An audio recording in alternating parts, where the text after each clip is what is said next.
இஸ்ரவேலின் நடுவே தனித்துவான வாசமாயிருக்கிற உமது சுதந்திரமான மந்தையாகிய உம்முடைய ஜனத்தே உமது கோலினால் மே தொருளோம், உமது கோலினால் மே தொருளோம், உமது கோலினால் மே தருளோம், உமது கோலினால் மே தருளோம்.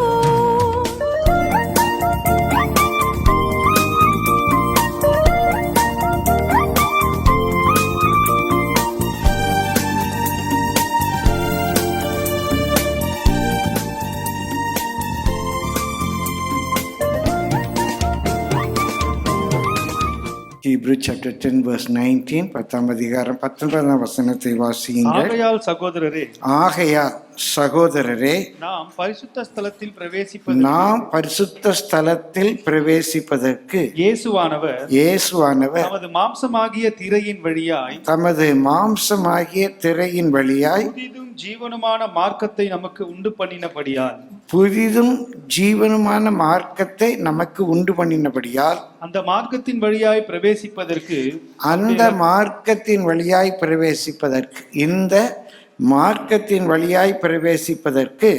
அவருடைய இரத்தத்தினாலே நமக்கு தைரியம் உண்டாயிருக்கிறபடியினாலும் தேவனுடைய வீட்டின் மேல் அதிகாரியான மகா ஆசாரியர் நமக்கு ஒருவர் இருக்கிறபடியினாலும் துர்மனசாட்சி நீங்க தெளிக்கப்பட்ட இருதயம் உள்ளவர்களாயும் சுத்த ஜலத்தால் கழுவப்பட்ட சரீரம் உள்ளவர்களாயும் உண்மையுள்ள இருதயத்தோடும் விசுவாசத்தின் பூரண நிச்சயத்தோடும் சேர கடவோம். அந்த மார்க்கத்தின் வழியாய் பிரவேசிப்பதற்கு பிரியமானவர்களே, எல்லா வழிபாட்டு தலங்களிலே சில ஆகம விதிகள் இருக்கும், சில முறைமைகள் இருக்கும். அதே போல இஸ்ரவேல் ஜனங்களுக்கு ஒரு ஆசரிப்பு கூடாரம் இருந்தது. அந்த ஆசரிப்பு கூடாரத்துக்குள்ள யார் வேண்டுமானாலும் போக முடியாது, இஸ்ரவேல் ஜனங்கள் மட்டும்தான் போக முடியும். அவங்களும் வெறுங்கையாய் போகக்கூடாது. அவங்களுடைய பாவத்துக்கு, குற்றத்துக்கு, பிழைக்கு, மீறுதலுக்கு, இன்னும் தீட்டுக்கு, அந்த தீட்டை கழிப்பதற்கு என்னென்ன பலி கொண்டு போகணுமோ அந்த பலியெல்லாம் எடுத்துட்டு தான் போகணும். பலி எடுத்துக்கொண்டு, காணிக்கை எடுத்துக்கொண்டு தான் அவங்க போகணும். சும்மா வெறுங்கையா தே கேனாட் வாக் இன். அங்கே போகிற லேவியர்கள், ஆசிரியர்கள் எல்லாம் அந்த பணி செய்வதற்காக மாத்திரம்தான் போகலாம். அந்த பிரகாரத்துக்குள்ளே யாரும் போக முடியாது. அந்த பிரகாரத்துக்குள்ளே இப்போ நம்ம காம்பவுண்டுக்குள்ளே அந்த ஹால் இருக்கு. அதே மாதிரி அந்த இடம் 150 அடி நீட்டு, இதோட கொஞ்சம் சிறுசு, இது 200 அடி இருக்கும். அது 150 அடி நீட்டு, 75 அடி அகலம் உள்ள ஒரு பெரிய கிரவுண்டு. 150 அடி நீட்டம், 75 அடி அகலம் உள்ள ஒரு பெரிய கிரவுண்டு. அந்த கிரவுண்டுக்குள்ள ஒரு சின்ன டென்ட் இருக்கு. அந்த டென்ட்டு 45 அடி நீட், இதோட குறை. 15 அடி அகலம், ரொம்ப குறை. இதோட 45 அடி நீட்டு, 15 அடி அகலம் ஒரு சின்ன டென்ட் இருக்கு. அந்த டென்ட்டுக்குள்ள இஸ்ரவேல் ஜனம் கூட போக முடியாது, ஆசாரிகள் மட்டும்தான் போகலாம். அங்கே சமூகத்தப்ப வைப்பாங்க. நம்ம பார்த்தாலும் இந்த ஹனுக்கா, இந்த குத்து விளக்கு இருக்கும். அந்த குத்து விளக்கே கிட்டத்தட்ட 7 அடி உயரம், நம்ம ஹைட்டோட கூட. நம்மெல்லாம் 5 அடி இருப்போம், அது 7 அடி 2 அடி உயரம். அவ்வளோ பெரிய ஹனுக்கா. அந்த ஹனுக்காவில் எண்ணெய்லாம் ஊற்றி, இடித்து பிழிந்த ஒலிவ எண்ணெயை ஊற்றி தீபம் ஏற்றணும். அங்கே ஒரு பொன்னாலான தூப பீடம் இருக்கும், அங்கே போய் தூபம் போடணும். இந்த வேலையை செய்கிறதுக்கு மட்டும்தான் போகலாம், சும்மா யாரும் பார்க்கக்கூடாது. அந்த 45க்கு 15 அடி உள்ள அந்த கூடாரத்தை 2ஆக பிரிச்சிருப்பாங்க. இப்போ நம்ம அந்த ஹாலில் நீங்கள் எல்லாம் உட்கார இடம் இருக்குது, இங்கே ஸ்டேஜ் தனியாக இருக்குது. அதே போல் 30க்கு 15 இந்த பரிசுத்த ஸ்தலம், 15க்கு 15 அது மகா பரிசுத்த ஸ்தலம். யாரும் போகக்கூடாது, இஸ்ரவேல் ஜனமும் போகக்கூடாது, ஆசாரியர்கள் லேவியர்களும் போகக்கூடாது, பிரதான ஆசாரியனும் போகக்கூடாது. பிரதான ஆசாரியனும் வருஷத்துக்கு ஒரே ஒரு தடவை மட்டும்தான் அவன் தனக்காகவும் தன்னுடைய பாவ நிவர்த்தி செய்து அந்த இரத்தத்தை கையில் எடுத்துக்கொண்டு கொஞ்சம் தூபத்தை எடுத்துக்கொண்டு உள்ளே போகணும். அங்கே தான் தேவன் அவருடைய ஷக்கனா மகிமை இருக்குது. உடன்படிக்கை பெட்டி, அது மேலே கிருபாசனம், அது மேலே அந்த கேருபீன்கள், அங்கே தேவ பிரசன்னம் இருக்கும். பிரியமல்ல, அங்கே குத்து வழக்கம் கிடையாது, சூரியனும் கிடையாது. ஆனால் அங்கே ஒரு வெளிச்சம் இருக்குது, தேவனுடைய பிரசன்ஸ். அதான் அந்த ஒளியை தேடி ஜனங்கள் போடுறாங்க. ஒளியை பார்க்கறதுக்கு, ஜோதியை பார்க்கறதுக்கு போகிறாங்க. அது உள்ள ஒரு ஜோதி இருக்கு. ஆனால் ஜோதி எங்கேருந்து வருதுன்னே யாருக்கும் தெரியாது. அந்த ஜோதியை பார்க்க யாரும் போக முடியாது, போனால் செத்து போயிருப்பாங்க. பிரியமானவள், இயேசு சிலுவையில் மரிக்கும்போது அந்த திரைச்சியில் தான் இந்த பரிசுத்த ஸ்தலத்தையும் மகா பரிசுத்த ஸ்தலத்தையும் ஒருவரும் சேரக்கூடாத அந்த ஜோதியில் அவர் வாசம் பண்ணுறாருன்னு சொல்கிறோம் இல்லையா, அது ரெண்டையும் பிரிக்கிறது இந்த திரைச்சியில். அந்த திரைச்சியில் தான் மேலேருந்து கீழே ரெண்டாக கிழிஞ்சிருச்சு. பெரிய ஆச்சரியம். கிழிஞ்சா கீழே இருந்து மேலே கிழியணும். யார் கிழிச்சா? மேலேருந்து கீழே ரெண்டாக கிழியுதுன்னா யார் கிழிச்சா? தேவன் கிழிச்சு ஒரு புதிதும் ஜீவன் உள்ள ஒரு மார்க்கத்தை உண்டாக்கியிருக்காரு. பிரியமானே, பிரகாரத்துக்குள்ளே இஸ்ரவேலர் மாத்திரம் வரணும், அது வெறுங்கையாக வரக்கூடாது, பலி காணிக்கை கொண்டு வரணும். பரிசுத்த ஸ்தலத்தில் அந்த ஆசாரிகள் மாத்திரம் போகலாம். எதுக்காக அதுவும் போகலாம்? சும்மாலாம் போக முடியாது. அங்கே விளக்கேற்ற, தூபம் போட, அந்த சமூகத்தை பார்த்து வைக்க தான் போகலாம். மகா பரிசுத்த ஸ்தலத்தில் யாருமே போகக்கூடாது. பிரதான ஆசிரியர் மாத்திரம் வருஷத்துக்கு ஒரு தடவை மட்டும்தான் போகலாம். அப்படி ஒருவரும் சேரக்கூடாத ஒளியில் அவர் வாசம் பண்ணுறார். ஆனால் இயேசு மரிக்கும்போது நமக்கு ஒரு புதிய மார்க்கத்தை திறந்துட்டார். சரி, எப்படி யார் வேணாலும் போடலாமா? ஒரு அருமையான பாட்டு பாடும். ஆண்டவரே, உங்கள் மகா பரிசுத்த ஸ்தலத்துக்குள்ள என்னையும் அழைத்து செல்லும் ஆண்டவரே. இப்போ மகா பரிசுத்தம் இப்போ யார் வேணும்? எல்லாரும் போடலாமா? எல்லாரும் போடலாம். அப்படியா? என்னங்க அப்போட இப்போ ஸ்டாண்டர்ட் குறைஞ்சி போச்சு. அப்போல்லாம் ஒரு ஆகம விதி இருந்துச்சு. இப்போ எல்லாரும் போகலாமா அப்படின்னா எப்படி நம்ம அவர்கிட்ட சேரணும் அப்படிங்கிறத சொல்ல போகிறோம். பெரியமலை எல்லா கோயில்லையும் யார் உள்ளே போகலாம் அப்படின்னா ஒரு இனத்தை சேர்ந்தவங்க, அவங்க தான் போய் அந்த பூஜையை செய்யலாம். ஆண்டு அதை மாற்றிட்டாரு. யார் வேண்டுமானாலும் போகலாம். பிரியமலை சமத்துவம், யார் வேண்டுமானாலும் போகலாம். ஆனால் யார் போகலாம்? பிறப்பினாலே அல்ல, பிறப்புக்கு எல்லா உயிருக்கும். லேவி கோத்திரத்தில் பிறந்தனால, ஆரோனுடைய வம்சத்தில் வந்தனால நீ போகலாமா? இல்லை, யார் வேண்டுமானாலும் போகலாம். ஆனால் போகிறவனுக்கு ஒரு தகுதி வேண்டாமா? அன்றைக்கு பிரதான ஆசாரியனே போகக்கூடாது அந்த இடத்துல போவதற்கு, அவரை கிட்டி சேருவதற்கு, அவரிடத்துல ஜெபிப்பதற்கு, இவை பூஜை செய்வதற்கு, பிரியமானவர்களை அவரை ஸ்தோத்தரிப்பதற்கு, அவரை நெருங்கி சேருவதற்கு தகுதி வேண்டாமா? மற்றவர்களுக்காக பரிந்து பேசி ஜெபிக்க உனக்கு தகுதி வேண்டாமா? ஆண்டவர்கிட்ட போய், ஆண்டவரே என் ஃப்ரெண்டை ஆசீர்வதி, என் ஃப்ரெண்டை சுகத்தை கொடு அப்படின்னு அந்த ஃப்ரெண்டுக்காக நீ தீபம் ஏற்ற உனக்கு தகுதி வேண்டாமா? என்னங்க இது புதுசாக இருக்கு? ஆமாங்க, யார் வேண்டுமானாலும் போக முடியாத அந்த இடத்துக்கு இன்றைக்கு யார் வேண்டுமானாலும் போகலாம். ஆனால் போகிற எவனுக்கு என்ன தகுதி வேண்டும் என்று என்னுடைய வேதம் சொல்லுகிறது. இந்த மார்க்கத்தின் வழியாய் பிரவேசிப்பதற்கு நமக்கு என்ன தகுதி வேண்டும் சொல்லி நம்ம பார்க்குறோம். முதலாவது 22ஆம் வசனம் வாசியுங்கள். துர்மனசாட்சி நீங்க தெளிக்கப்பட்ட இருதயம் உள்ளவர்களாய். முதலாவது துர்மனசாட்சி நீங்க தெளிக்கப்பட்ட இருதயம் இருக்கணையா. துர்மனசாட்சி நீங்க தெளிக்கப்பட்ட இருதயம் உள்ளவர்களாய் சேர கடவும். யார் வேணுமானாலும் உள்ள போக முடியாது. பிரியமானவர்கள், வேதத்தில் வாசிக்கிற நம்முடைய மனசாட்சி, நம்ம யார்கிட்ட வேணாலும் போய் சொல்லலாங்க. யார்கிட்ட வேணாலும் போய் சொல்லலாம். 2 பேர்கிட்ட போய் சொல்ல முடியாது. அப்பா அம்மாட்ட போய் சொல்லிடலாம், டீச்சர்கிட்ட போய் சொல்லலாம், ஸ்கூலில் போய் சொல்லலாம், போலீஸ்கிட்ட போய் சொல்லலாம். உங்களை லை டிடெக்டிவ் மெஷினில் போட்டால் கூட உங்களுக்கு சாமர்த்தியம் இருந்தால் போய் சொல்லிட்டு வந்துடலாம். தில் இருந்தால் போய் சொல்லிடலாம். யார்கிட்ட விடாலும் போய் சொல்லலாம்.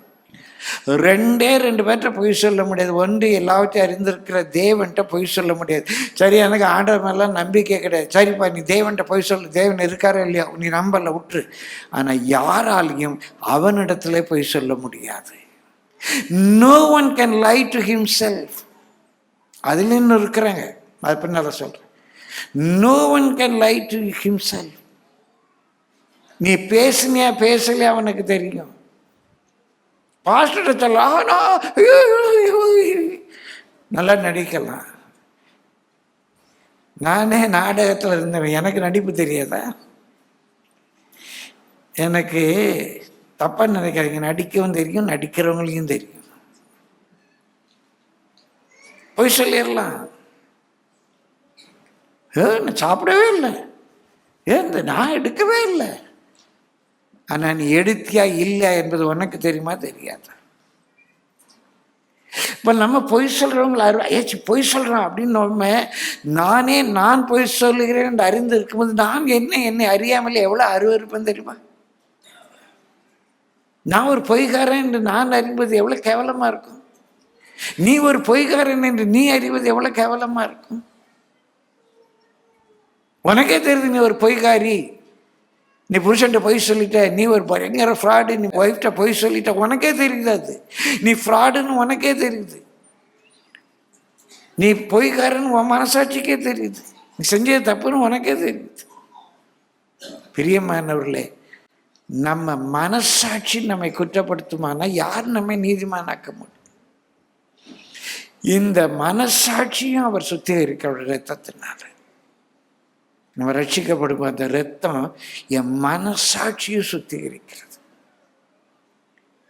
பிரியமான எபிரேயர் 13ஆம் அதிகாரத்தில் பிரியமானவர்களே, அவருடைய பரிசுத்த இரத்தத்தினால அவர் ஜீவனுள்ள தேவனுக்கு ஊழியம் செய்யும்படி அவனுடைய மனசாட்சியை சுத்திகரிக்கிறார்.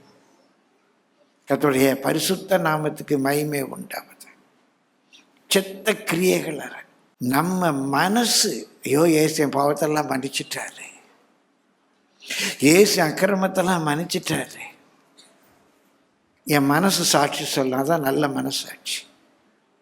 அப்போ நம்ம அவரிடத்துல சேரணும்னா நம்ம மனசு நம்மளை பற்றி நல்ல சாட்சி சொல்லணுங்க. சும்மா அங்கே வந்து டிங்கிரிட்டிங்கால பாடுறது பெருசு இல்லை, மீடியாவில் சண்டே ஸ்கூலில் இல்லை இப்படி ஸ்டேஜில் பிரசங்கம் பண்ணுறது பெருசு இல்லை. உங்கள் மனசு உங்களை பற்றி சாட்சி சொல்லணும். இன்னொரு துணிகரமான ஆட்கள் இருக்காங்க பிரியமானவர்களே, மனசாட்சியில் சூடுண்ட பொய்யர் அப்படின்னு இருக்கு. அவங்க மனசாட்சியிலே சூடு வச்சாச்சு. எல்லா தப்பும் பண்ணுவாங்க, அவங்க மனசுக்கே தெரியாது. தன் செய்கிற தப்புன்னு தெரியும், ஆனால் தப்புன்னு ஒத்துக்க மாட்டாங்க. அதான் பைபிள் இருக்கு, மனசாட்சியில் சூடுண்ட பொய்யர். அன்றைக்கு சூடு அப்படின்னா இன்னைக்கு இந்த வேசக்டோமின்னு சொல்லுவாங்க. ஆண் கருத்தடை, ஆண் கருத்தடை. அன்றைக்கு அந்த ஆண் உறுப்பில் சூடு வச்சு அவனை அன்னகன் ஆக்குவாங்க. அப்போ அவனால் குழந்தை பிறப்பிக்க முடியாது. பிரியமானவர்களே, அதே போல் நம்முடைய மனசாட்சியை சில தங்களுடைய மனசாட்சியிலே சூடு வச்சுருவாங்க. அந்த மனசாட்சி செய்கிற தப்பு அவங்களுக்கு தப்புன்னே உணர்த்தாது.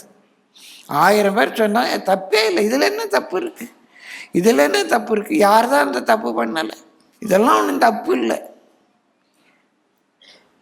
சட்டம் சொல்லலாம், எல்லாரும் சொல்லலாம், அவங்க மனசு அதை ஒத்துக்கவே ஒத்துக்காது. அது மனசாட்சியில் சூடுண்ட பொய்யர். பிரியமல்ல, அவங்க முடிவு பயங்கரம்.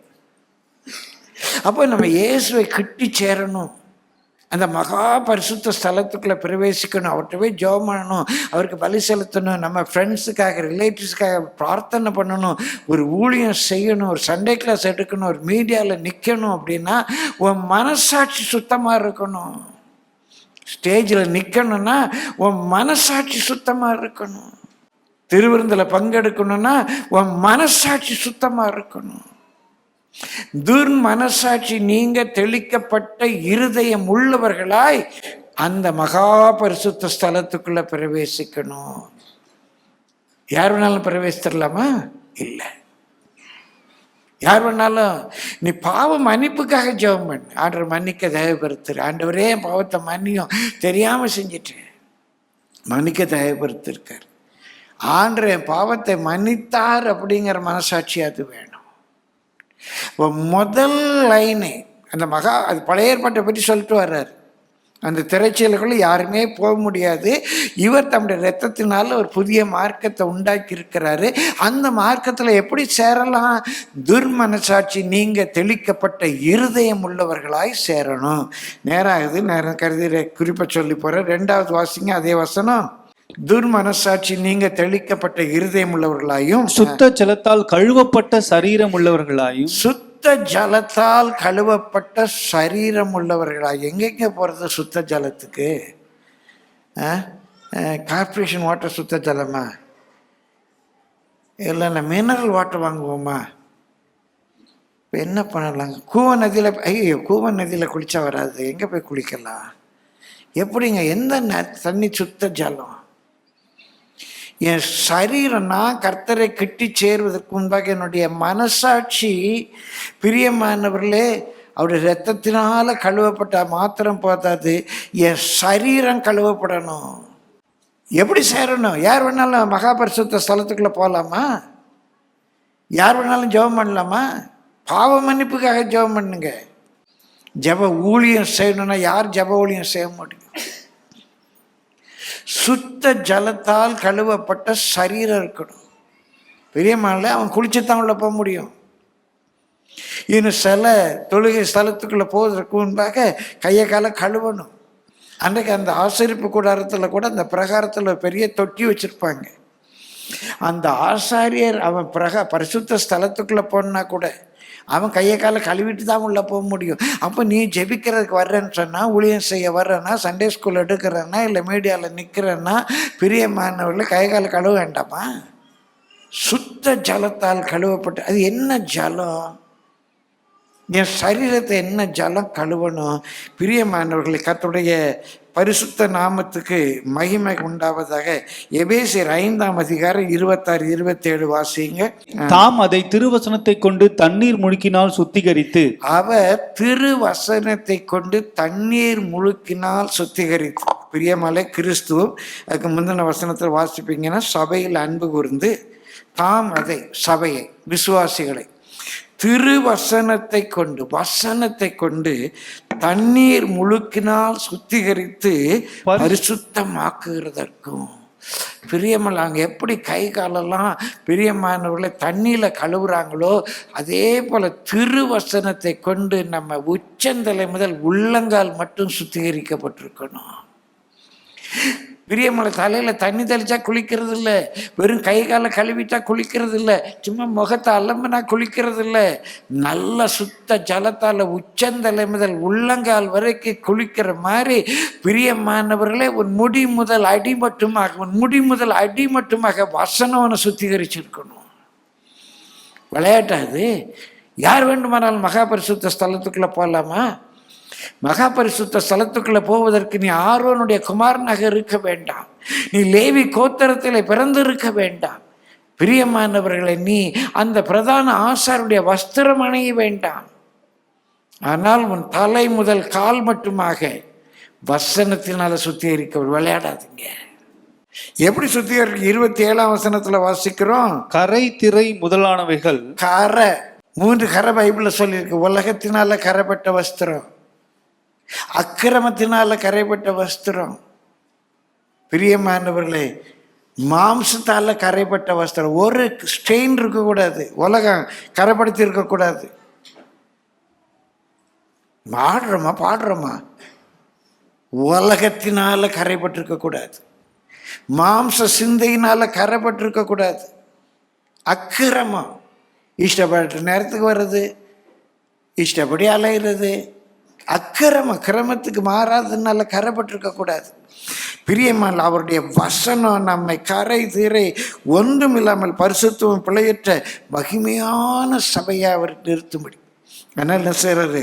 திருவசனத்தை கொண்டு நம்மை கழுவி சுத்திகரிக்க. இயேசு சொல்றாரு பாருங்க, யோவான் 15:3. எல்லாம் பைபிள்ல இருந்து உங்களுக்கு காட்டித்தாரேன். கள்ள உபதேசங்களுக்கு உங்களை விலக்கி காத்துக்கொள்ளுங்க. வாசிங்க யோவான் 15:3. நான் உங்களுக்கு சொன்ன உபதேசத்தினாலே நீங்கள் இப்பொழுதே சுத்தமாய் இருக்கிறீர்கள். இந்த உபதேசம் நம்ம சுத்தமாக்கணும். இந்த உபதேசம் நம்ம ஆவியை சுத்தமாக்கணும். இந்த உபதேசம் நம்ம ஆத்மாவை சுத்தமாக்கணும். இந்த உபதேசம் நம்ம சரீரத்தை சுத்தமாக்கணும். அப்போ ஆவி ஆத்மா மாத்திரமல்ல பிரியமான அவரிடத்துல சேரணும்னா நம்ம சரீரமும் வசனத்தினாலே சுத்திகரிக்கப்பட்டு இருக்க வேண்டும். கர்த்தருடைய பரிசுத்த நாமத்துக்கு மகிமை உண்டாவது. பரலோகத்துக்கு போனாலும் இதை இயேசு சீக்கிரமாக வருகிறார். நம்முடைய ஆவி ஆத்மா சரீரம் கரையற்றதும் பிழையற்றதுமாக அவருடைய வருகையில் காணப்படும். வெறும் நம்ம ஆவிதான் போகணும்னு நினைக்காது. கர்த்தருடைய பரிசுத்த நாமத்துக்கு அதே யோவான் 17:17 கூட வாசித்து கடந்து போகும். யோவான் 17:17 உம்முடைய சத்தியத்தினாலே அவர்களை பரிசுத்தமாக்கும், உம்முடைய வசனமே சத்தியம். அந்த வசனம், அந்த வசனத்தினால கழுவப்பட்டிருக்கணும் நம்ம ஆவி, அந்த வசனத்தினால கழுவப்பட்டிருக்கணும் நம்முடைய ஆத்மா, அந்த வசனத்தினால கழுவப்பட்டிருக்கணும் நம்முடைய சரீரம். அதான் சுத்த ஜலம். சுத்த ஜலத்தால் கழுவப்பட்ட சரீரம். அப்போ உள்ளே போனோன்னா யார் வேணாலும் போக முடியாது. யாராவது மீறி போனால் ஆண்டவர் அவர்களை அடித்து கொன்றுவார். ஆரோனுடைய பிள்ளை அந்நிய அக்னியை கொண்டு போனால் பாருங்க, ஆண்டு அங்கேயே அடித்து கொன்னுட்டார். அந்த தேவன் மாறிட்டாரா மாறலையா? நம்ம ஆராதிக்கிற மாறும் தேவனா மாறாத தேவனா? இன்னைக்கு நமக்கு எல்லா இன மக்களும், எல்லா ஜாதி, படித்தவங்க படியாதவங்க, பணக்காரங்க ஏழைகள், உலகத்தில் சொல்லப்பட்ட உயர்ந்த ஜாதி தாழ்ந்த ஒன்றும் கிடையாது. பிறப்புக்கும் எல்லா உயிருக்கும். பிரியமானவர்களே, நான் திருக்குறளை பற்றி முந்தைய எடுத்திருக்கிறேன். திருக்குறள் கிறிஸ்தவ இலக்கியமேன்னு சொல்லி இன்னொரு முறை கூட சொல்லி கொடுக்கணும். நிறைய கிறிஸ்தவ சத்தியத்தை திருக்குறளில் பார்க்கலாம். எல்லாரும் போகலாம். ஆனால் யார் எப்படி இருக்கணும்? சுத்த ஜலத்தால் கழுவப்பட்ட சரீரம் இருக்கணும். வசனத்தினால் கழுவப்பட்ட ஒரு சரீரம் இருக்கணும். மூன்றாவது எப்படி இருக்கணுமா? வாசிங்க தொடர்ந்து.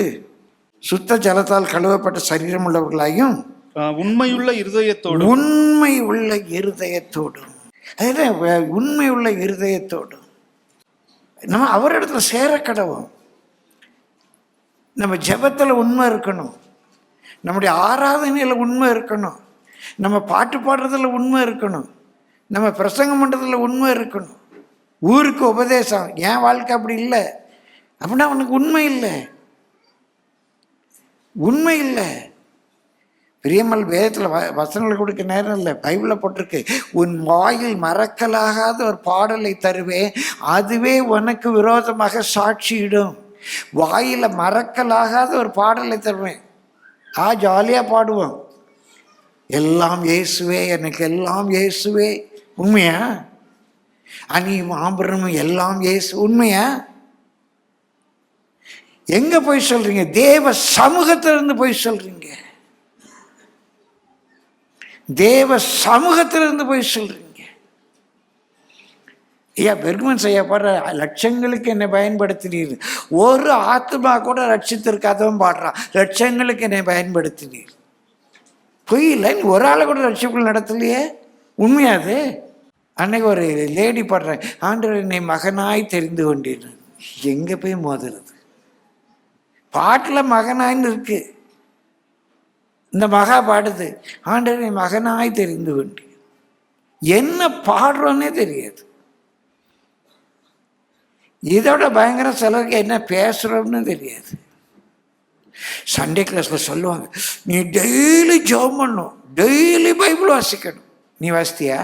இயேசு உன்னை கைவிட மாட்டார். நீ நம்புறியா? இயேசு உன்னை கைவிட மாட்டார், தேவைகளெல்லாம் சந்திப்பார் சொல்லிட்டு, சிஸ்டர் பையனுக்கு ஃபீஸ் கட்டணும், கொஞ்சம் ஜெபிச்சுக்கோங்க சிஸ்டர், நாளைக்குள்ள கட்டணும் சிஸ்டர்.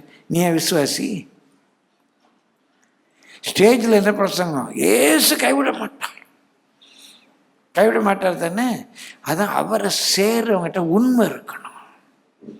இந்த உண்மை உள்ள இருதயம் என்றால் பொய் பேசணும், பொய் பேசலை என்றல்ல. ஏன்னா இயேசு சொன்னால் தன்னை தொழுது கொள்ளுகிறவன் உண்மையோடும் ஆவியோடும் தொழுது கொள்ள வேண்டும்.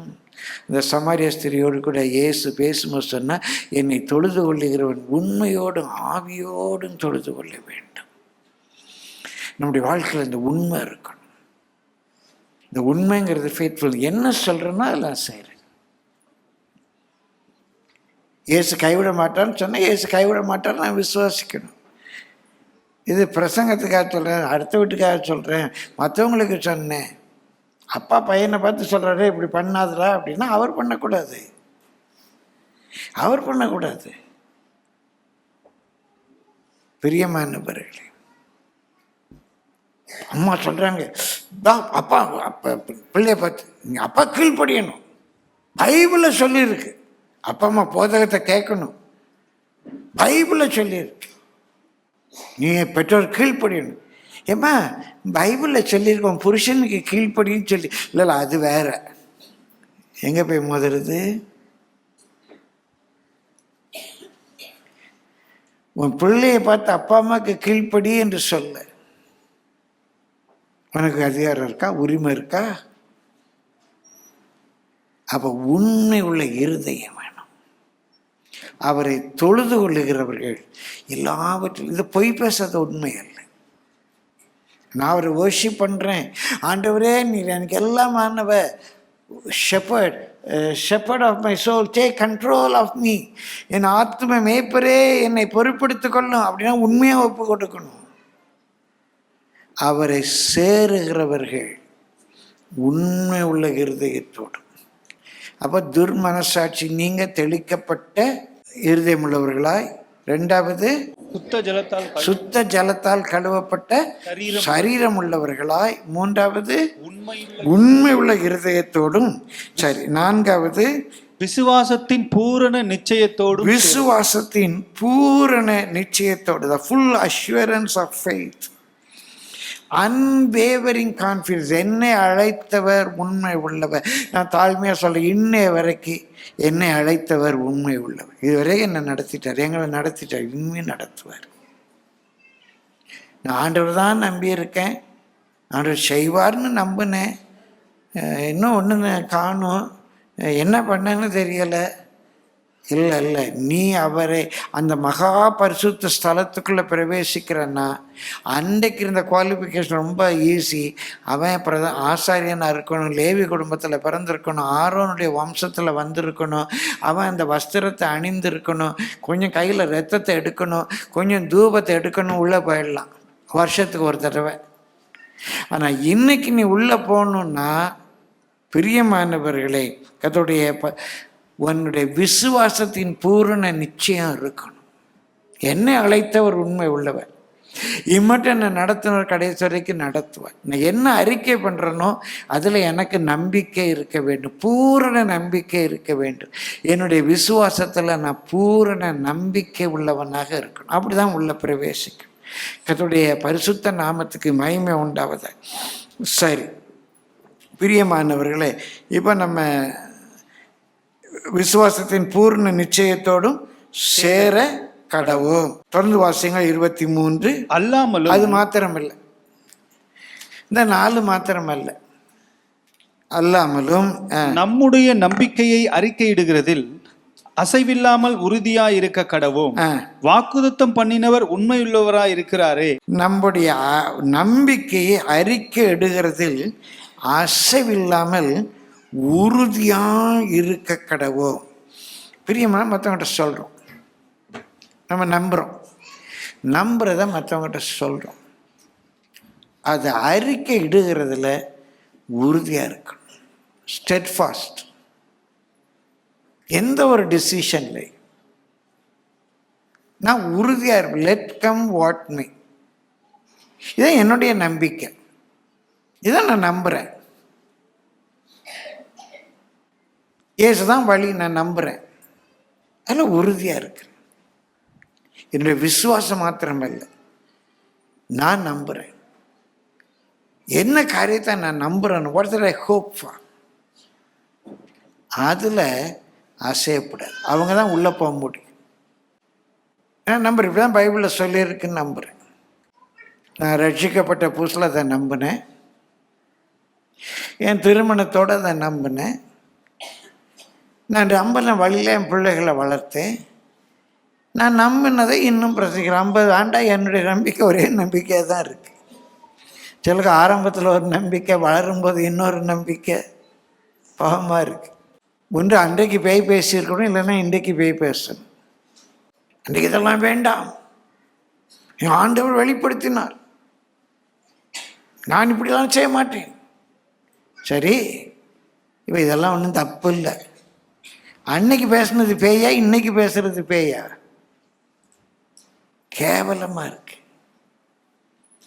யாருங்க உள்ள போக முடியும்? என்ன சொல்றோமோ, நம்ம என்ன அறிக்கை பண்றோமோ, அதுல ஒரு பைசா இல்லாமல் இருக்கும்போது ஒரு டாக்டரின், பைசா வந்த பிறகு இன்னொரு டாக்டரின். பைசா இல்லாமல் இருக்கும்போது ஒரு டாக்டரின், பைசா வந்துச்சுன்னா இன்னொரு டாக்டரின். என்ன கேவலம் அது! நம்ம நம்பிக்கையா இதான் நான் நம்புகிறேன், இப்படி செய்கிற சரி, இப்படி செய்ய தப்பு. யார் உள்ளே சேர முடியும்? அவங்க நம்பிக்கையை அறிக்கை எடுக்கிறதுல அசைவில்லாமல் உறுதியாக இருக்கணும். கடல் கொந்தளிச்சாலும், காற்று வீசினால், சிங்கம் புலி கரடி ஓனை சேர்ந்து வந்தாலும் பங்கம் இல்லை பயமும் இல்லை எங்கள் மந்தை. நான் சண்டே கிளாஸில் விபிஎஸ்ல படித்த பாட்டு, நான் சின்ன பையனாக இருக்கும்போது இன்றைய வரைக்கும் என்னை நிலைநிறுத்துகிற ஒரு பாடல் அது. சிங்கம் புலி கரடி ஓனை சேர்ந்து வந்தாலும் பங்கம் இல்லை பயமும் இல்லை எங்கள் மந்தை, துங்க நேசு எங்கள் மேய்ப்பல் அஞ்சவே மாட்டோம். நம்ம அறிக்கைடு, தேங்க்யூ தம்பி, அறிக்கைடுறதுல உறுதியாக இருக்கு. Let come what me. பணம் வந்தால் ஒரு டாக்டரின், பணம் வரலன்னா ஒரு டாக்டரின், கூட்டம் சாக்குன்னா ஒரு டாக்டரின். என்ன நடக்குன்னே புரியலை, பயமா இருக்கு. யாரு சேரக்கூடும்? தங்க அறிக்கை எடுக்கிற நம்பிக்கையில உறுதியாக இருக்கணும். பிரியமானவர்களுக்கு 6வது வாசிங்க, 24ஆம் வசனம். மேலும் அன்புக்கும் நற்கிரியைகளுக்கும் நாம் ஏவப்படும்படி ஒருவரை ஒருவர் கவனித்து. பிரியமானவர்களே, நம்ம யாரு சேர முடியும் பார்க்குறோம். மேலும் மேலும் அல்லாமலும் இன்னும் மேலும் அவரை சேரணும். என்ன செய்யணும்? மேலும் எப்போது அன்புக்கும் நற்கிரியைகளுக்கும் நம்ம ஏவப்பட்டுக்கிட்டே இருக்கணுங்க, ஏவப்பட்டுட்டே இருக்கணும். ஏதாவது நல்லது செய்யணும், ஏதாவது நல்லது செய்யணும். இன்னும் என்ன செய்யலாம்? சபைக்கு செய்யணும், சமுதாயத்துக்கு செய்யணும். அன்புக்கும் நற்கிரியைகளுக்கும் ஏவப்படும்படி ஒருவரை கவனிக்கணும். பிரியமான, பெருமைக்காக சொல்லலை, பெருமைப்படக்கூடிய வயதெல்லாம் தாண்டிடுச்சு, உங்களை உற்சாகப்படுத்துறதுக்காக சொல்கிறேன். நான் வாலிப பையனாக இருக்கும்போது ஒரு சபையில் மத்தியானம் சாப்பாடு போடுவாங்க, ஏழைகளுக்கு சாப்பாடு போடுவாங்க. அதெல்லாம் இளைஞர் உட்காந்து சாப்பிடுவாங்க. ஒரு நாள் நான் சமபந்தி, நான் வந்து திராவிட பெண்ணிலேருந்து வந்து அதில் உட்கார போனேன். ஒரு அண்ணன் கூப்பிட்டாங்க, தம்பி நீங்களாம் அதில் உட்காராதீங்க தம்பி, நீங்கள் நல்லா படிச்சுக்க வேலை பார்த்துருக்கீங்க, இதெல்லாம் சபைக்கு வர்ற இளைஞங்க அவங்க மத்தியானம் சாப்பாடு போடுறோம். அந்த சாப்பாடு பரிமாறுறவங்கெல்லாம் பக்கத்தில் இருக்க ஹோட்டலில் போய் பிரியாணி சாப்பிடுவாங்க. இங்கே சாப்பாடு பரிமாறிட்டு பக்கத்தில் இருக்க ஹோட்டலில் போய் பிரியாணி சாப்பிடுவாங்க. அந்த வாலிபத்தில் எனக்குள்ள ஒரு தாக்கத்தை உண்டாக்கிச்சு. 1990ஆம் ஆண்டு செப்டம்பர் மாதம் 9ஆம் தேதி நம்முடைய கர்மையில் ஆரம்பிக்கப்பட்ட முதல் வாரத்திலிருந்து வந்தவங்க யாரும் பசியாக பார்க்கக்கூடாது அப்படின்னு நான் அம்மாவும் பேசி சாப்பாடு போட ஆரம்பித்தோம். இந்த அன்பின் விருந்தை 2 பேரும் போய் தான் மார்க்கெட்டில் ஜாமான் வாங்கிட்டு வரும். எங்கே சீப்பாக கிடைக்குன்னு தேடி தேடி போவோம். பெருமைக்காக சொல்லலைங்க, கிட்டத்தட்ட அன்றைக்கி ஒரு 17 கிலோ அந்த வெஜிடபிள் வாங்கணும். அந்த 17 கிலோ பேக் அம்மா கையில் தூக்கிட்டு வருவாங்க. அந்த கோடு நான் கையில் பார்த்துருக்கேன், அந்த பேக்கை தூக்கின கோடு கையில் பார்த்துருக்கேன். அப்படிதான் இந்த அன்பின் விருந்து ஆரம்பிச்சது. பிரியமானவர்கள், இந்த 34 ஆண்டுகளாக ஒரு நாள் கூட அது நிற்கலை. கவனிக்கிறோம். அன்னைக்கு அப்படி வெளியே நின்றுகிட்டு இருந்தேன். எதுக்காக இதை சொல்கிறேன்னா, ஒரு கனெக்ஷன். அப்படி வெளியே நின்றுட்டு இருந்தேன். இங்கே ஃப்ரைடே ப்ரேயர் முடிய கிட்டத்தட்ட 1:30 மணிக்கு முடிஞ்சு அம்மாட்டெலாம் போய் ஜெபம் பண்ணிட்டுலாம் வர்ற 2:30 ஆகுது. அதுக்கப்புறம் தூர இடத்துலேருந்து வர்றாங்க. 2-3 பேரை பார்க்குறேன், தூர இடத்துலேருந்து வந்திருக்காங்க. இவங்க எப்போ போய் சாப்பிடுவாங்க, எங்கே சாப்பிடுவாங்க? சரி, ஃப்ரைடே தூரத்துலேருந்து வந்தவங்களுக்கு ஒரு சின்ன ஏற்பாடு பண்ணுவோம். ஒரு ஏவுதல் வருதுங்க. சிலர் அன்றைக்கி முழுசும் ஃபாஸ்டிங் இருப்பாங்க, அதனால் அது அன்பின் விருந்தாக வைக்க முடியலை, எல்லாரும் சாப்பிடுங்கன்னு சொல்ல முடியலை. சிலர் வீட்டில் செய்து வச்சு தான் வர்றாங்க, 11:30 மணிக்கு தான் ஆரம்பிக்கிறோம். எல்லாருக்கும் இல்லை, ஆனால் தூர இடத்துலேருந்து வந்திருக்காங்களே அவங்க ஏதாவது சாப்பிட்டு போட்டோம்.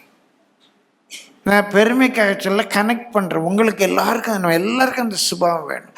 அன்புக்கும் நற்கிரியைகளுக்கும் நம்ம ஏவப்பட்டுகிட்டே இருக்கணும்.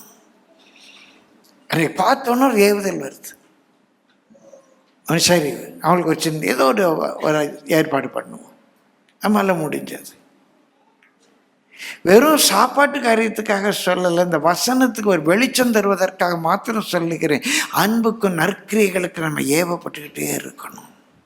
ஏதாவது ஒரு நல்ல கிரியை செய்யணும், ஏதாவது ஒரு நல்ல கிரியை செய்யணும், ஏதாவது ஒரு நல்ல கிரியை செய்யணும். அது மற்றவர்களை கவனிக்கிறோம்.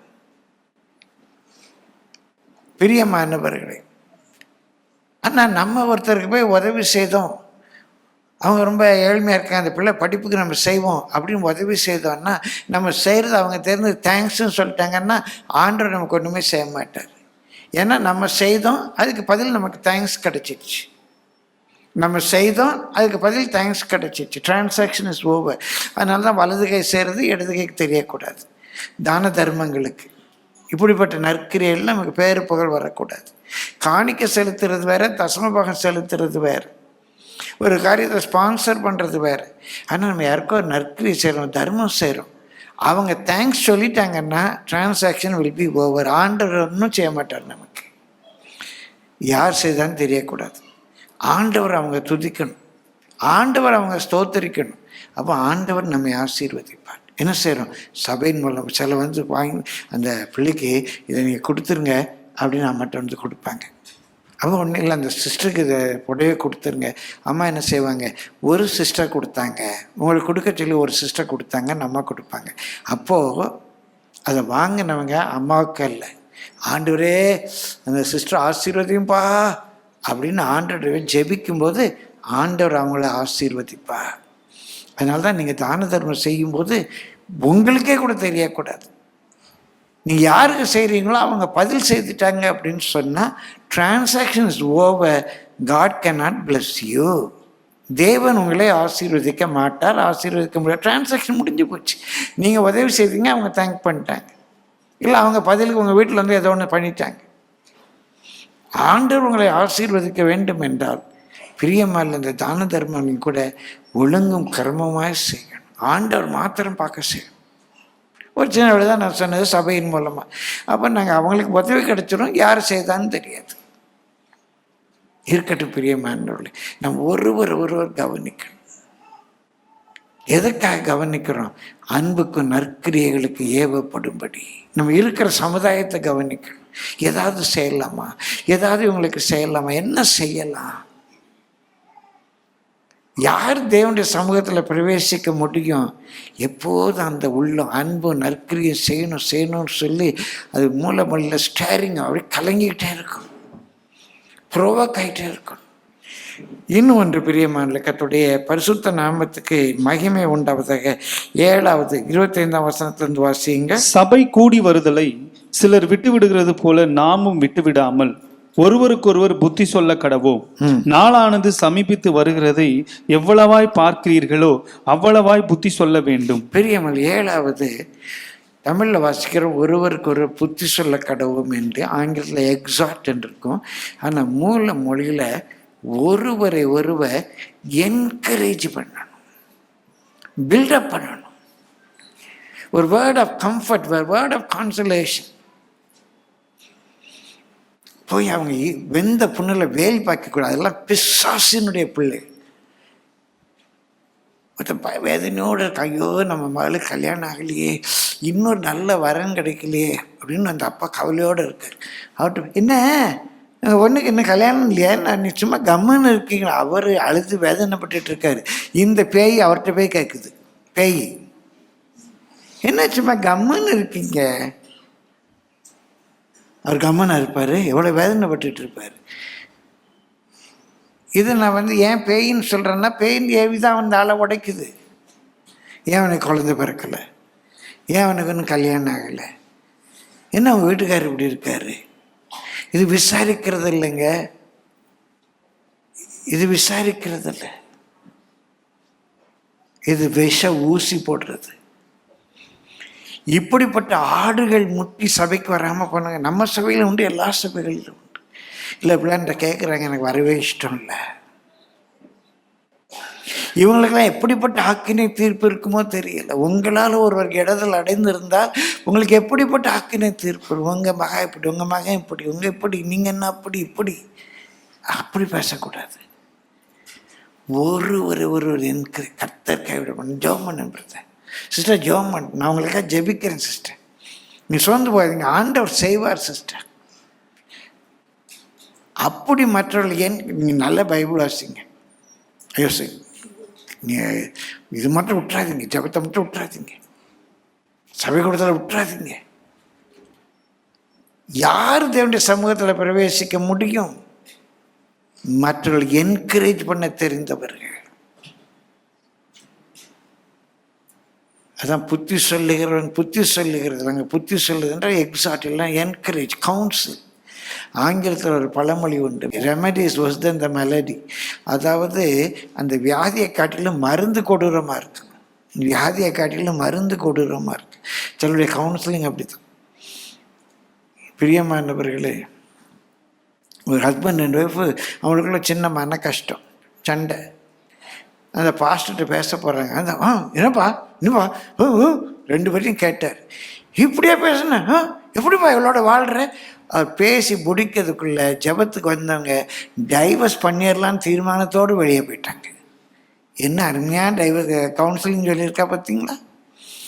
சிலர் அப்படி தான் இருக்கிறத இன்னும் மோசமாக்கிடுவாங்க. இல்லை பிரியமானவர்களே, நமக்கு என்ன சுபாவம் இருக்கணும்? மற்றவங்களை என்கரேஜ் பண்ணுற சுபாவம் இருக்கணும். 7 காரியங்கள் பார்த்து யார் கர்த்தருடைய சமூகத்தில் சேரக்கூடும்? துர்மனசாட்சி நீங்கள் தெளிக்கப்பட்ட இருதயம் இருக்கணும்.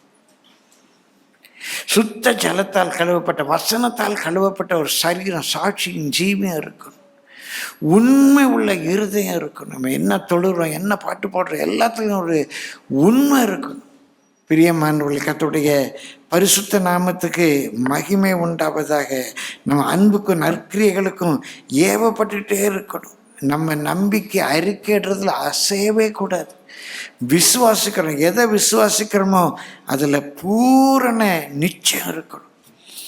மற்றவங்களை எப்போதும் நம்ம உற்சாகப்படுத்தி, ஏன் தெரியுமா? இப்படி இல்லைன்னா என்ன ஆகுமா?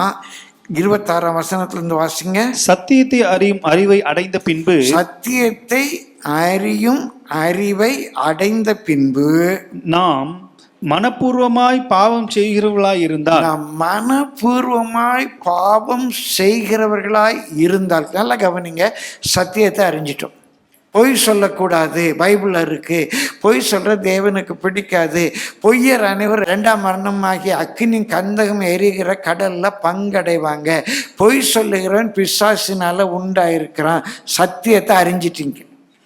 இந்த சத்தியத்தை அறியும் அறிவை அடைந்த பின்பு மனப்பூர்வமாய் நீ பொய் சொன்ன என்ன பண்றது? நல்லா தெரியும் பொய் சொல்லக்கூடாதுன்னு. நீ மனப்பூர்வமாய் பொய் சொன்னா உங்க அப்பாட்ட, உங்க அம்மாட்ட, பாஸ்டர்கிட்ட, டீச்சர்கிட்ட, யார்கிட்டயோ, மனைவிட்ட, கணவன்கிட்ட மனப்பூர்வமாய் நீ பொய் சொன்ன என்ன பண்றது? ஒன்று சத்தியத்தில் இல்லைன்னா பரவாயில்ல. ஏன் நம்ம இப்படிப்பட்ட ஒரு தெளிக்கப்பட்ட சுத்தமாக்கப்பட்ட இருதயம், சுத்தமாக்கப்பட்ட சரீரம், ஒரு சுத்த மனசு? ஏன்? நீ சத்தியத்தை அறியும் அறிவை அடைந்த பின்பு மனப்பூர்வமாய் நீ பாவம் செய்வாயே. ஆனால் யாருக்காக இயேசு மரித்தார்? பாவிகளுக்காக மரித்தார். யாருக்காக வந்தார்? நீதிமான்களுக்காக அல்ல, பாவிகளுக்காக வந்தார். இயேசுவின் இரத்தத்தினால கழுவப்பட்டு, ஞானஸ்நானத்தில் அவரோடு உடன்படிக்கை பண்ணப்பட்டு, அவருடைய பரிசுத்தாவியை பெற்று பட்டப்பட கட்டப்பட அந்த காலிடப்பால கல்லை போட்டு கொலுக்கின மாதிரி அந்நிய பாஷையை பேசிட்டு, மனப்பூர்வமாக நான் ஒரு பாவம் செய்தால் திரும்ப இயேசு எனக்காக போய் பலியாவாரா? இருக்கு பாருங்க, சத்தியத்தை அறியும் அறிவை அடைந்த பின்பு நாம் மனப்பூர்வமாய் பாவம் செய்கிறோம். ஆனால் பாவத்து நிமித்தம் செலுத்தத்தக்க வேறொரு பலி இனி இராமல். இன்னொரு தடவை உனக்கா ஒரு பலியாக மாட்டார். நீ தெரியாம பாவம் செஞ்சா மன்னிப்பார். அதான் ஒரு பரிசுத்தவான் சொன்னாரு, இயேசு ஜெபிக்கிறார், இயேசு சிலுவையில் ஜெபிக்கிறார், பிதாவே பிதாவே இவர்களுக்கு மன்னியும், ஆண்டவரே இவர்களுக்கு மன்னியும், பிதாவே இவர்களுக்கு மன்னியும், Father forgive them for they know not what they do. அவங்க செய்கிறது இன்னதென்று அறியாது இருக்க, தெரியாமல் செய்கிறாங்கப்பா, நீங்கள் மன்னிங்கப்பா அப்படின்னு ஜெபிச்சார். அந்த இயேசு இன்றைக்கு தேவ சமூகத்திலிருந்து, அப்பா இவனை தயவுசெய்து மன்னி, அவன் செய்கிறது என்னன்னு அவனுக்கு நல்லா தெரியும்ப்பா, தயவுசெய்து அவனை மன்னியும் அப்படி ஜெயிப்பாரா? நீ தெரிஞ்சு செய்கிற பாவத்துக்கு அவர் அன்று பரிந்து பேசுவார். என்ன அவர் பைத்தியம்? அவர் அந்த ஜெபத்தினுடைய கரோலரி, அவனுடைய மாற்று பக்கம் என்ன? பிதாவே தயவு செய்தவர்களுக்கு மன்னிச்சிடாதியும், தாங்கள் செய்கிறது இன்னதென்று அறிந்திருக்கிறார்களே. தப்புன்னு தெரியாது அவனுக்கு, தெரிஞ்ச நீ செய்கிற அவனுக்கு எப்படி மன்னிப்பு இருக்கும்? கர்த்தர் இரக்கம் உள்ளவன். இன்றைக்கு கூட அதை உணர்ந்து அழுது, ஆண்டவரே நான் அப்படி பண்ணிட்டேன்னு அவர் மன்னிக்க தயவுபடுத்திருக்கிறார், நான் இல்லைன்னு சொல்லலை.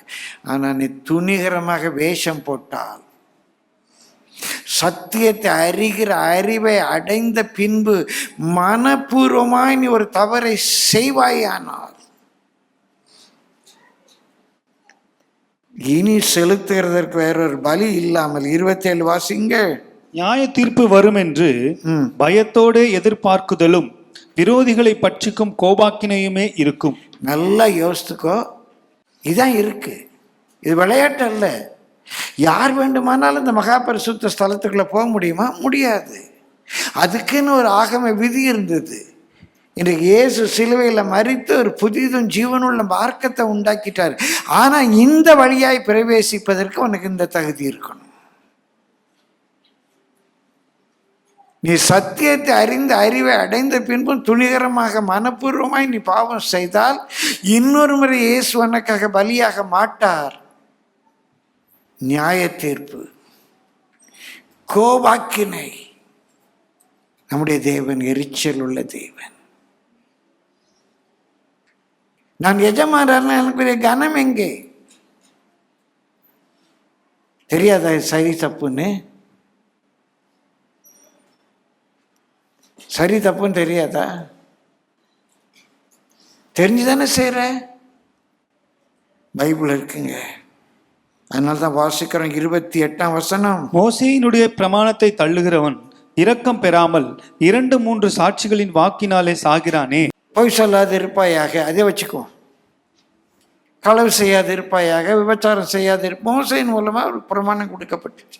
ஓய்வு நாளை பரிசுத்தமாய் ஆசிரிக்க நினைப்பாயாக. அந்த ஓய்வு நாளில் போய் ஒருத்தன் விறகு பொறுக்கிக்கிட்டு இருக்கான். மோசை மூலமாக கொடுக்கப்பட்ட பிரமாணம்.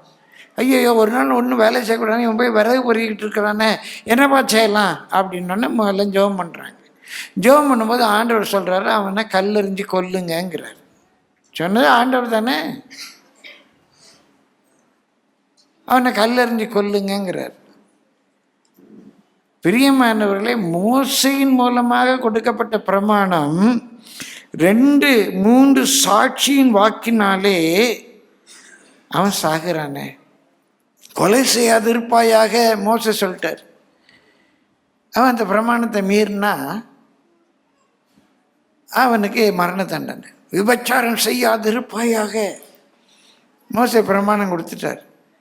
அந்த பிரமாணத்தை மீறினா அவனுக்கு மரண தண்டனை.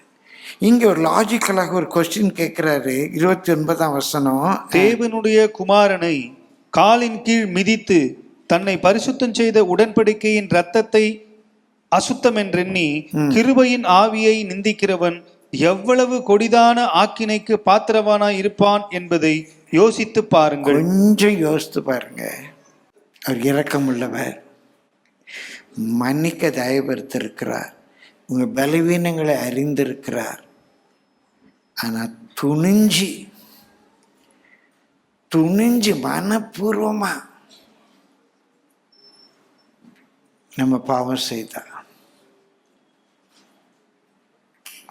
ஏசு கிடக்காரு. அது என்ன ரத்தம்? அந்த ரத்தத்தை காலின் கீழ் போட்டு மிதித்து அது அற்பமா நினைச்சு தேவ சமூகம். நான் எஜமானன் எனக்கு பயப்படுற பயம் எக்க. இங்க ஆராதனை நடக்கிறேன், வெளியே நின்று பேசிட்டு இருக்கேன்.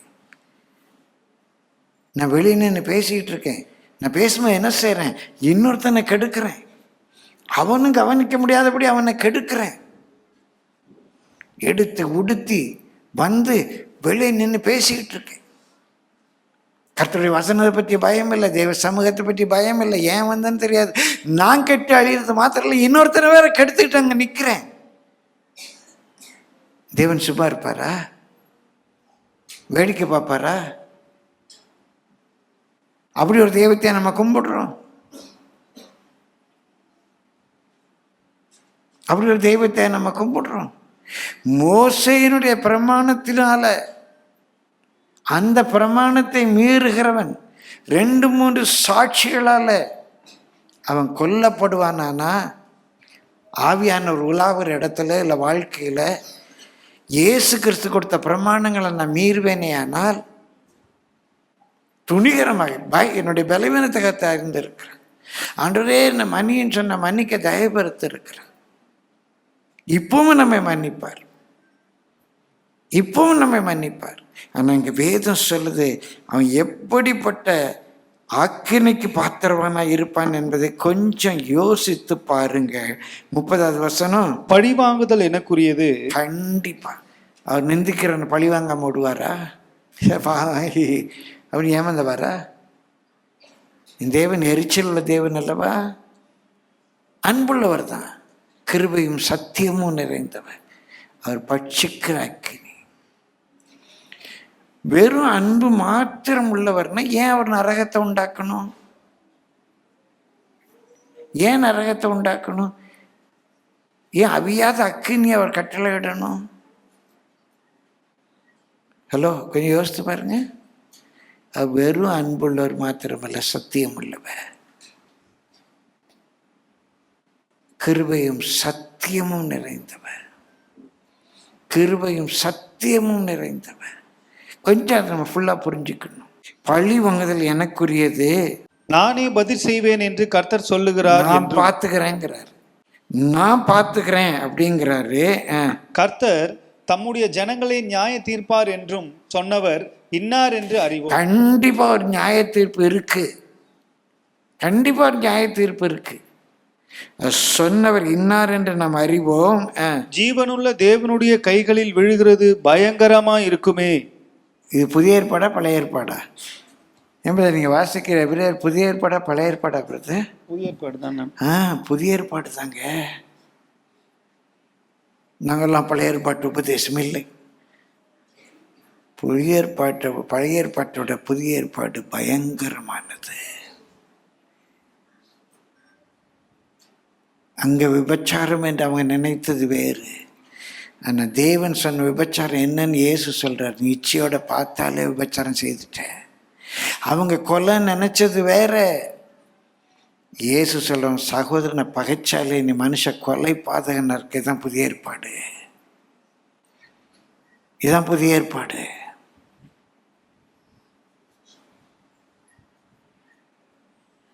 அவர் கிருபை நிறைந்தவர், கிருபை நிறைந்தவர், சத்தியம் நிறைந்தவர். பிரியமானவர்களே, ஜீவனுள்ள தேவனுடைய கைகளில் விழுகிறது பயங்கரமா இருக்கான். ஆண்டவர் இயேசுட்ட விளையாடாதீங்க, இயேசுடைய காரியத்தில் விளையாடாதீங்க. சபை ஆராதனை நடக்கு. சபை ஆராதனை நேரத்தில் சபை ஆராதனை நேரத்தில் 4 பேரா போய் டீ குடிக்க போற,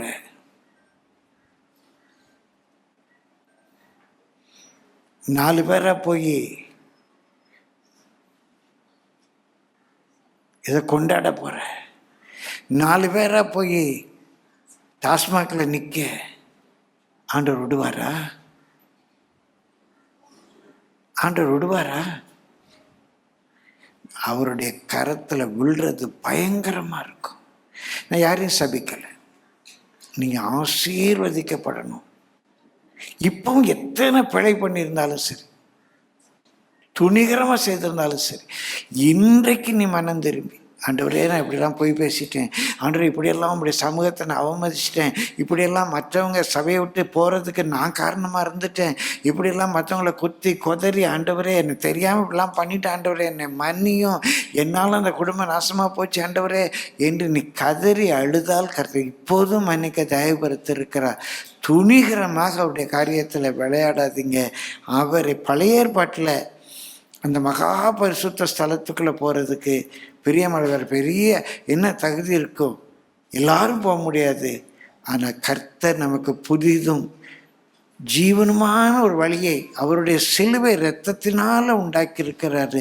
ஆனால் அந்த வழியாய் பிரவேசிப்பதற்கு துர்மனசாட்சி, நீங்கள் தெளிக்கப்பட்ட இருதயம் இருக்கணும், சுத்த ஜலத்தால் கழுவப்பட்ட சரீரம் இருக்கணும், ஒரு உண்மை உள்ள இருதயம் இருக்கணும், விசுவாசத்தினுடைய பூர்ண நிச்சயம் இருக்கணும். அல்லாமலும் நம்முடைய நம்பிக்கை அறிக்கையிடுகிறதுல அசையாமல் உறுதியாக இருக்கணும். அன்புக்கும் நற்கிரியைக்கும் நம்ம ஏவப்படணும். பிரியமானவர்களே, ஒருவருக்கொருவர் புத்தி சொல்லணும், ஒருவர் என்கரேஜ் பண்ணணும்.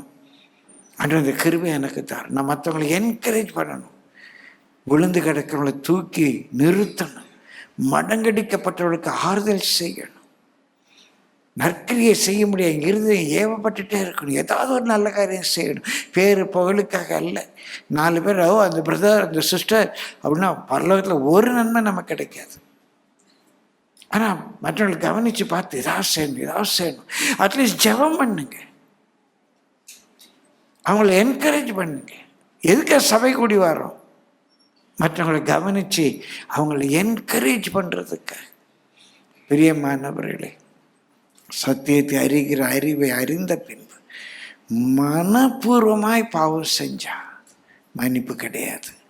நான் ஞானஸ்நானம் எடுத்தனால பரலோகத்துக்கு போயிட மாட்டேன், நான் நகை நட்டு போல்ட்டெல்லாம் கலட்டி போட்டனால பரலோகத்துக்கு போயிட மாட்டேன், வெள்ளை உடுத்துறதுனால பரலோகத்துக்கு போயிட மாட்டேன்.